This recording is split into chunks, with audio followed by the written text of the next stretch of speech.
Hello everyone. On this session, we are going to discuss the command copy. It is one of the most important commands in Autocad. Actually, I may say all commands are very important. So, sa Tagalog, yung command na kopya, isang entity or isang object sa Autocad, kailangan natin ng kailangan natin ng panibagong kopya doon sa drawing natin. Example, halimbawa ito. Itong basong ginamit kong example, wine glass. Yung ginamit ko nun sa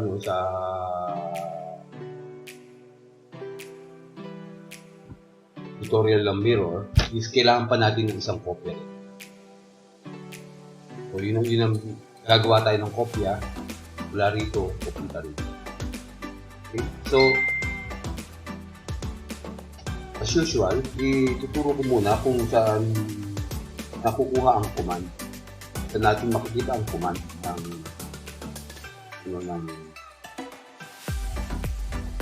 copy. So, first is ito. Sa toolbar is nandito sa symbol. I hope sana kung nasa PC kayo, mas makikita nyo naman. Bilog, tapos may arrow.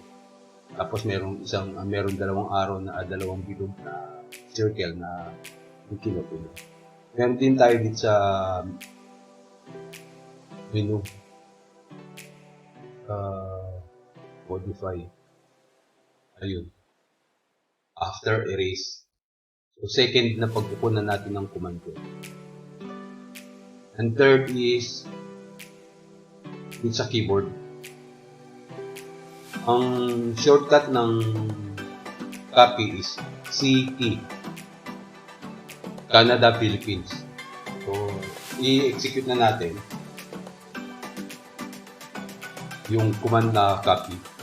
So, as what I keep on repeating on my videos, on my tutorial, I advise that it will be faster if you can use the command prompt. Okay, dito. So, copy. Testingin muna natin. Enter. So, kumagat siya, di ba? Dito tayo sa command prompt, dito sa baba. Dito tayo sa baba. Okay, so try natin ang CP. Copy rin ang lumabas. So, mas maganda doon sa mga bago nagsisimula pa lang talaga is magkaroon sila ng notebook. Ng mga ililista lang nila yung shortcut na command. Para mas madali i-memorize pagka yung isang letra, dalawang letra, tatlo. Para yung pagka nagtatrabaho ka yung left hand mo nasa keyboard, as well yung namang right hand mo nasa mouse lang. So simulan natin mag-copy. Okay? Select objects. Usually pwedeng yung selection, pwedeng isa-isa. Pwedeng ganyan, i-click mo isa-isa. Kada isa-isang object, i-click mo. Okay? Pwede rin namang i-window mo siya. Or crossing. Ito ang window fence and then this one, window crossing. Okay, pag pagkakaiba ng window fences, dapat yung buong object is mapapaloob mo sa window. Yung window na ganito. Ngayon naman, yung crossing, basta't madaanan mo lang yung parte ng bagay, kahit na hindi buo, hindi mo mai-enclose dun sa window na ginagawa mo, is pwede na. So, this one, hindi natin kailangan yung center line. So, type na remove sa selection na. Tapos, kailangan nating merong paghahawakan. So, enter muna ulit dahil nasa remove object. Specify base point or displacement. Okay, so ang hawakan natin siya dito sa endpoint nito.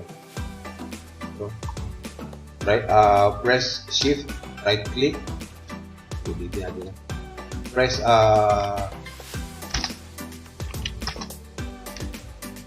shift, then right click. Lalabas yung snap, object snap. So, hawakan natin siya sa endpoint.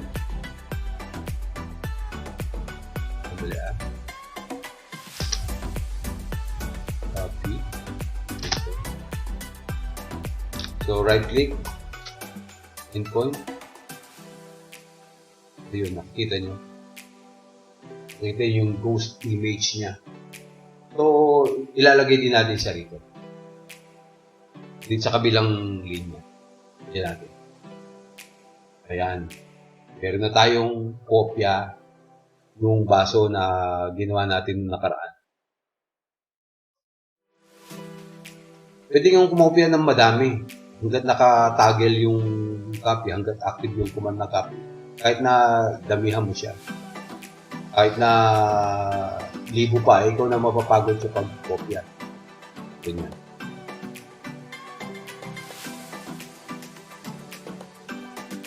Ito, bigyan natin yung example. Ito, another example is itong circle na ito.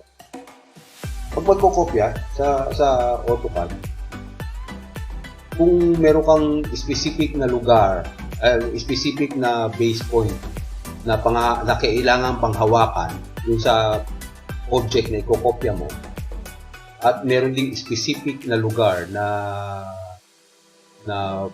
dapat kang paglagyan, dapat gagamit ka ng object snap. Okay. So, ito, copy natin ito. So, execute natin ulit yung command na copy.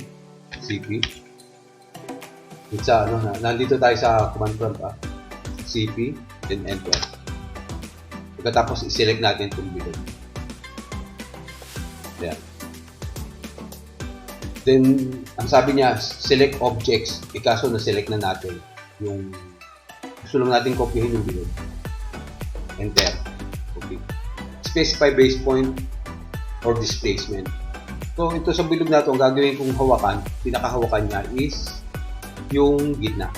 So, shift para sa object snap, shift, right click, center. Ayun. Bakit ko hinahawakan sa center? Example lang yun ng precision na paghawak dun sa object na ikokopya natin. Halimbawa, gusto natin i-copy dito sa dulo. Shift, right click, endpoint. Kasi dito natin gustong ilagay sa dulo nito, sa endpoint ng linya. Endpoint. Tanggalin natin toggle ng auto. Endpoint. Pagkatapos, gusto rin natin dito sa intersection nito, itong portion na to. So, hindi pa natin naalisin dahil gumagana pa yung command na copy. So, shift, right click, intersection. Ayan. Or, midpoint dito. Kung gusto natin eksakto mismong ganun na yung perpendicular 90 degrees sa linyang to, shift, right click, perpendicular. Ayun. Ito yung mismong katapat nito, itong bilog na to, yung katapat niyan. So, bali ganyan ang basic na panimulang command, ang paggamit ng command na copy. Maraming technique na marami pang ibang technique sa pagkokopya. Meron pang ganito. Copy. Enter. Select objects. Halimbawa, itong bilog na to is gusto natin kopya ng 15 mm papunta rito. Okay. So, copy. Select objects. Enter. Click natin kahit na saan. Press natin ng F8 para sa ortho. Type natin, sabi natin 20. Tingnan natin, 20. Ayun. Bali ito, kahit na saan, kasi specific naman yung binigay nating distance from center of this circle until the center of this circle. Gusto natin, ang distance niya is 20. So, let's say we want 10. So, naka-active po yung command natin na circle. So, i-drag lang natin kung saan papunta yung direction na gusto natin na pagkopyahan. So, type lang natin 10. Ayan. So, in case we want the interval of the circles to be 5 mm frequency, 5 mm from center to center. Okay, so we can still use the command auto copy by continuing. So we just have to specify 5, which stands for 5 mm from the origin where we are copying. Okay. So, kunyari 15. Natin 15.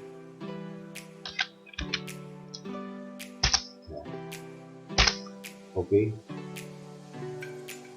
So, yun yung pinaka basic na command ng command. Kung habang gumagawa kayo, makikita nyo na yung mga tinuturo ko mga command, ito mas effective sa akin yung ganito, mas effective sa akin. Hindi effective yung sa akin. Pero yung panimula, balikin ito. Definitely later makaka-discover kayo kasi from time to time nag-update ang Autocad from each release. Konting-konti lang na pagbabago. I started using Autocad release 10.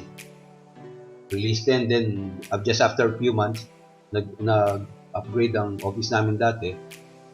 Release 11. Okay. So, okay, let's cap the tutorial for now.